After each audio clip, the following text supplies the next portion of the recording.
एक बार का जिक्र है।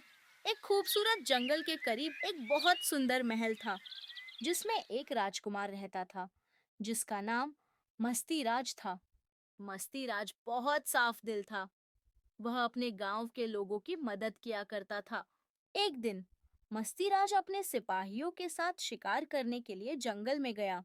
जंगल काफी घना और प्यारा था। हर तरफ हरियाली ही हरियाली थी। लेकिन उसी जंगल में एक चोर रैकून भी रहता था, जो रात होते ही गांव के लोगों की चीजें चुराकर जंगल में ले आया करता था। गांव के सभी लोग उससे बहुत ज्यादा परेशान थे। जंगल में मस्तीराज को एक दरख्त पर एक पक्षी बैठा हुआ नजर आया। मस्तीराज ने उसका शिकार करने के लिए तीर चलाया, लेकिन वो तीर जाकर उस रैकून को लग गया। मस्तीराज ने देखा कि रैकून को तीर लग गया और वह परेशान हो गया। उसे ऐसा लग रहा था कि रैकून उसे कुछ बताना चाहता है, लेकिन वह वहीं मर गया। मस्तीराज ने अपने सिपाहियों को हुक्म दिया कि एक कब्र खोदो और इस रैकून को इस कब्र के अंदर दफना दो। जब गांव वालों को यह पता लगा, तो वे बहुत खुश हुए। लेकिन मस्तीराज बहुत परेशान था। उसे लग रहा था कि उसने बहुत बड़ा जुर्म कर दिया हो। रात हो गई। मस्तीराज अपने बिस्तर पर सो रहा था, लेकिन अचानक उसने सपना देखा कि वह रैकून उससे मदद मांग रहा है। उसने सुबह सब गांव वालों को बताया, लेकिन उन्होंने कहा वह एक चोर था, जो भी हुआ ठीक हुआ।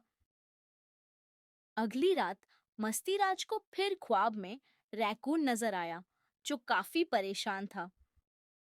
लेकिन वो सुबह अपने सिपाहियों के साथ फिर जंगल की ओर निकल गया। वो जंगल में इधर-उधर देख रहा था कि शायद कोई रैकून नजर आ जाए। इतना में उसे कुछ रैकून नजर आते हैं, जो काफी परेशान थे। मस्तीराज उनके पास जाता है और उनसे माफी मांगता है। इतना में मस्तीराज उनसे पूछता है कि वह रैकून चोरी क्यों करता था। रैकून मस्तीराज को बताते हैं कि कुछ लोगों ने उनके बच्चों का किडनैपिंग किया हुआ है। वह उनसे चोरी करवाते हैं और वे सामान लाकर उन्हें देते हैं।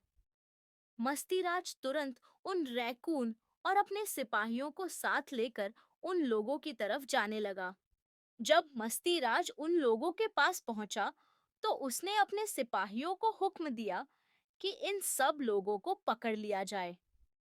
इस तरह मस्तीराज ने उन सभी रैकून के बच्चों को आजाद करवा दिया। सभी बेबी रैकून जल्दी से उस पिंजरे से बाहर निकलने लगे। सभी रैकून ने मस्तीराज का शुक्रिया अदा किया और मस्तीराज ने भी उनसे उस रैकून के लिए माफी मांगी। इस तरह मस्तीराज रात को आराम से नींद सो पाया।